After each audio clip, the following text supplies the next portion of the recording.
जय भारत, जय गणेश, जय श्री कृष्ण। प्रिय दर्शकों, धन की आवश्यकता हर किसी को है। चाहे आपको कहीं घूमना है, चाहे आपको शिक्षा ग्रहण करनी है, चाहे आपके कोई भी मनोवांछित जो कर्म आप पूरा करना चाहते हैं या जो महत्वाकांक्षाएं आप पूरा करना चाहते हैं, उनके लिए धन की आवश्यकता तो रहती ही है।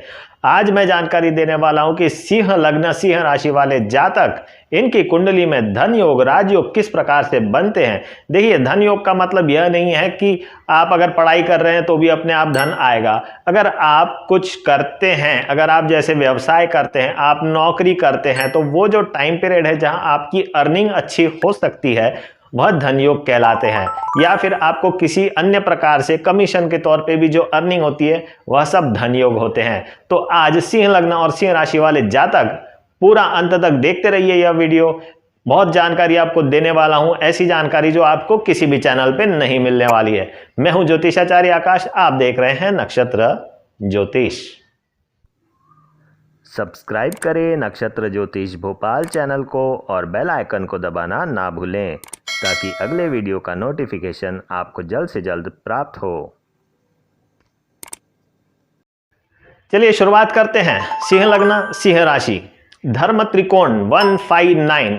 हर कोई इन्हीं के रत्न पहनाता है। आखिर क्यों पहनाता है? आखिर क्यों वैदिक एस्ट्रोलॉजी में 159 को इतना बड़ा माना जाता है? इतने मुख्य भाव क्यों माने जाते हैं? 159 हाउसेस ऐसे हाउसेस है जो आपके लिए राजयोग कारक हाउसेस माने जाते हैं। इसीलिए त्रिकोणों को बहुत ही बलवान माना गया है वैदिक ज्योतिष में। धन के संबंध में देखा जाए तो 159 कहीं ना कहीं पैतृक संपत्ति भी देते हैं। तो पैतृक धनार्जन जिसका पहले से ही हो, उसका धन भाव वैसे ही मजबूत हो जाता है। साथ ही साथ बिजनेस से भी धन की प्राप्ति के योग बनते हैं। स्वयं के बुद्धि बल से या फिर कंसल्टेंसी से इन्हें धन प्राप्त होते हैं। जैसे कि एक ब्राह्मण का काम जो है वह 159 वाला है, वह 2610 वाला नहीं है। ब्राह्मण का काम, कंसल्टेंसी का काम या फिर मंत्रियों का काम, जिन्हें मेहनत नहीं करनी पड़ती, जो एक स्थान पे बैठे रहकर काम करते हैं और अपने बुद्धि बल से धन अर्जित करते हैं, उनके लिए 159 हाउस बहुत अच्छे माने जाते हैं। 2610 जो अर्थ त्रिकोण है वह आपका, क्योंकि सेकंड हाउस आपका संचित धन है, परिवार का धन है, या आपने जो बैंक बैलेंस बनाया है वह सेकंड हाउस से इंडिकेट होता है। सिक्स्थ हाउस जो होता है वह किसी के द्वारा दिया हुआ धन माना जाता है। तो जैसे आप नौकरी करते हैं तो नौकरी में आपको एक इनकम होती है, तो कोई अपने पैसे से आपकी एक इनकम देता है, तो वह सिक्स्थ हाउस होता है। 10th हाउस जो है वह भी सिक्स्थ से त्रिकोण होता है और आपके स्टेटस वाला हाउस है, आपको नेम एंड फेम देने वाला हाउस है। तो अगर आपको नौकरी मिली हुई है, आप अच्छे ऊंचे पद पे हैं, तो आपका एक स्टेटस भी सोसाइटी में रहेगा। इसलिए आप देखिए 159 और 2610 हाउसेस बहुत इंपॉर्टेंट रहते हैं। परंतु सर्वप्रथम हम ये ज्ञात कर लें कि लग्न क्या होती है, राशि क्या होती है। तो आइए बात करते हैं सिंह लग्न की। आप देखिए स्क्रीन पे सिंह लग्न, यहां पे अगर 5 नंबर है तो यह सिंह लग्न के जातक हो गए हैं। इसी को चेंज करके देखते हैं कि यहाँ पे 6 नंबर है तो यह कन्या लग्न हो जाएगा। इसी प्रकार से अगर 7 नंबर की कुंडली होगी इस केंद्र में तो यह हो जाएगी तुला लग्न की कुंडली। इसी प्रकार हम देखते हैं कि अगर यहाँ पे चंद्रमा ही इसी केंद्र में बैठता है जो मैं आपको दिखा रहा हूं, तो वह हो जाएगी सिंह राशि। यानी 5 नंबर की राशि में अगर चंद्रमा बैठता है आपकी कुंडली में तो वह सिंह राशि हो जाएगी। अगर यही 6 नंबर की राशि में जाता है तो यह कन्या राशि हो जाएगी। तो इसके लिए आपको सारे राशियों का नाम ज्ञात होना आवश्यक है और किसका नंबर कौन सा है वह पता होना आवश्यक माना जाएगा।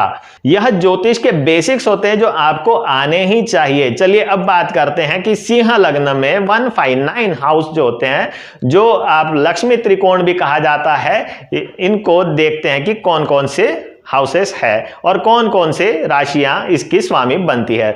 तो सबसे पहले सिंह राशि होती है लग्न में, तो सिंह राशि का स्वामी हो जाता है सूर्य। अब पंचम भाव में आप आते हैं तो पंचम में आप देखेंगे धनु राशि हो जाती है, उसका स्वामी हो जाता है गुरु, राशि हो जाती है धनु, जैसा कि मैंने पहले ही कहा है। इसके बाद हम पंचम में आते हैं, उधर से पंचम में यानी कि नवम भाव, नवम भाव में आ जाती है मेष राशि और उसका स्वामी हो जाता है मंगल। तो यह 3 ग्रह जो है आप नोट करके रख लें कि सूर्य, गुरु और मंगल, यह 3 ग्रह आप नोट करके रख ले कि यह आपके लक्ष्मी त्रिकोण के स्वामी हैं। अब आपको क्या करना है कि 2, 6 और 10 हाउसेस जो हैं उनके स्वामी जो है सिंह लग्न सिंह राशि में, ध्यान रखिए मैं सिंह लग्न और सिंह राशि की बात कर रहा हूं। अगर राशि आपकी चेंज हो जाती है तो भी कोई फर्क नहीं पड़ता है, सिंह लग्न के लिए भी यह जो मैं बता रहा हूं वह मायने रखेगा। फिर भी आप देखिए अब 2, 6 और 10 जो कि अर्थ त्रिकोण होते हैं, अर्थ त्रिकोण हम देखते हैं कि कौन कौन से हैं सिंह लग्न सिंह राशि में। तो देखिए कि सेकंड हाउस में आ जाती है कन्या राशि, इसका स्वामी हो जाता है बुध। और यहां पे अपन 6th हाउस देखेंगे, छठवां भाव, तो छठवें भाव में आती है राशि मकर, स्वामी हो जाता है शनि। और दशम भाव जो कि मान सम्मान का भाव है, कार्य क्षेत्र का भाव है, उसका स्वामी हो जाता है शुक्र, राशि हो जाती है वृषभ। तो अब आप सूर्य, मंगल और गुरु के साथ बुध, शुक्र और शनि इनको नोट करके रख लें। तो यह दोनों त्रिकोण के अगर किसी न किसी प्रकार से युति होती है या इनमें से 3 ग्रह भी इन किसी भावों में होते हैं, ध्यान रखिए मैं जो बताने जा रहा हूं धन योग और राजयोग, इसके लिए मैं जो कॉम्बिनेशन दिखा रहा हूं, अगर आपकी कुंडली में जिस ग्रह की दशा चल रही है वह 1, 5, 9 और 2, 6, 10 से रिलेट होता है या इसके साथ संबंध बनाता है, तो उस वक्त आपकी नौकरी लग जाएगी या आपकी नौकरी में कुछ फेवरेबल चेंजेस होंगे या आपको कहीं ना कहीं बिजनेस में फायदा होगा। आपके धनार्जन करने के योग होने चाहिए। उस एज के उपरांत जब ऐसी कुंडली में ऐसी दशाएं जब आएंगी तो आपको धन प्राप्ति के योग अवश्य बनेंगे या बोनस प्राप्ति होगी या प्रमोशन मिलेगा। तो आप नोट कर लीजिए सूर्य, मंगल, गुरु और शनि, बुध और शुक्र, ये 6 प्लैनेट हो गए। अब कॉम्बिनेशन कैसे देखना है? धन योग के कॉम्बिनेशन में पहले ही बता चुका हूं कि अगर 2 प्लैनेट युति करते हैं और उनकी दशा और अंतरदशा चलती है तो आपको धन प्राप्ति के योग बनेंगे। जैसे कि सूर्य की महादशा में अगर बुध की अंतरदशा चल रही है और सूर्य बुध दोनों के दोनों या तो 2, 6, 10 में बैठे हैं या 1, 5, 9 में बैठे हैं तो यह धनदायक योग बनाते हैं। दशा चलनी चाहिए, ध्यान रखिए मैंने क्या कहा। इसी प्रकार से सूर्य और मंगल, अगर सूर्य की महादशा मंगल की अंतरदशा चलती है और सूर्य और मंगल दोनों अगर केंद्र में बैठे हुए हो आपस में एक दूसरे से, अब सूर्य और मंगल की महादशा चलती हो और सूर्य मंगल अगर दोनों युति करते हैं या परस्पर संबंध भी बनाते हैं या एक दूसरे की राशि में भी एक्सचेंज करते हैं तो इन्हें भी हम धन योग का कारक मानेंगे। तो आप देख लीजिए अगर सूर्य और मंगल, सूर्य की महादशा मंगल की अंतरदशा चल रही हो अगर आपकी कुंडली में और सूर्य और मंगल दोनों एक साथ बैठे हो 1, 5, 9 त्रिकोण में या 2, 6, 10 त्रिकोण में, तो आपके लिए यह बहुत ही अच्छे योग बनाते हैं, धन के योग और राजयोग बनते हैं।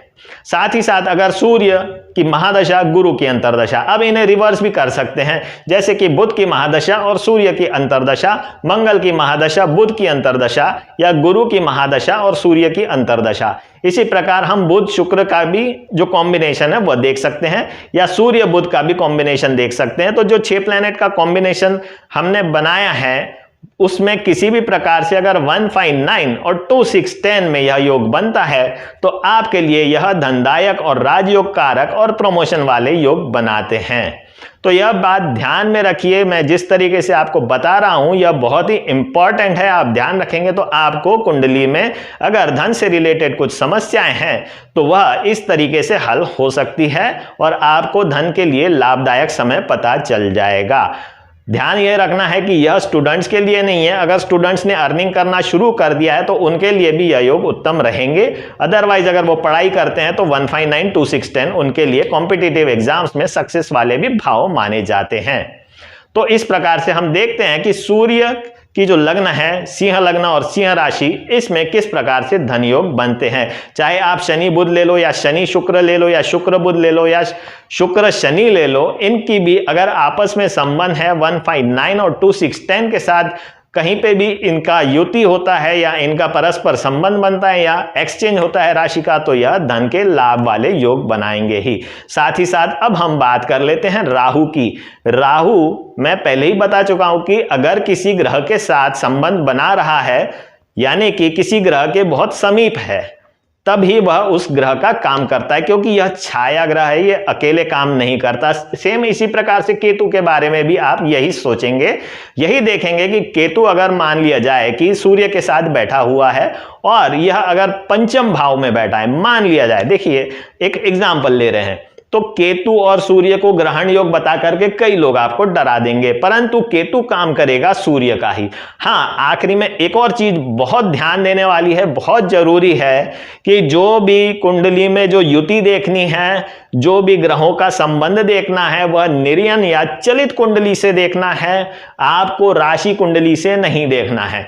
ध्यान रखिए मेरी बात, अगर ग्रहों का आपस में संबंध जब बनेगा और वह अगर चलित में ही बनेगा तब जाकर के वह आपके लिए धनदायक योग बनाएगा, क्योंकि चलित में कभी कभी ग्रह जो आपस में एक साथ एक राशि में बैठे रहते हैं वो कभी पीछे या आगे हो जाते हैं। तो उसका ध्यान आपको रखना जरूरी है कि निर्यण भाव कुंडली जो होती है वह देख करके ही आप किसी न किसी प्रकार के जो कॉम्बिनेशंस है, परस्पर संबंध है ग्रहों के, वह देखना है।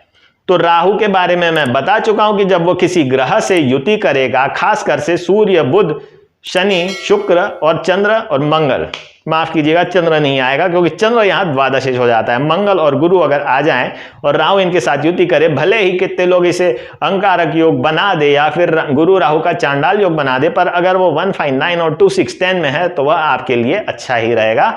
कोई जरूरत नहीं है इन ग्रहों के जो योग है कि चांडाल योग बन जाए या अंगारक योग बन जाए, इनसे डरने की जरूरत नहीं है अगर 159 और 2610 में यह बनते हैं तो। इसी प्रकार से केतु के बारे में भी हमें देखना है कि केतु अगर किसी भी सूर्य, गुरु, मंगल, बुध, शुक्र, शनि के साथ संबंध बनाता है 159 और 2610 हाउसेस में, तो केतु भी अच्छे फल देगा धन के हिसाब से। ध्यान रखना, मेरा पूरा का पूरा वीडियो है आपके लिए धन योग और राजयोग के विषय में, तो यह बात उन्हीं कुंडली पे लागू होगी और आप अगर धन के बारे में देखेंगे तभी लागू होगी। तो यह थी पूरी जानकारी दर्शकों। आपको अगर मुझसे संपर्क करना है, कोई भी प्रश्न करना है, तो आप भोपाल में मेरा ऑफिस है, वहां आके मिल सकते हैं। साथ ही साथ जो दिए गए नंबर है उस पर आप कांटेक्ट कर सकते हैं।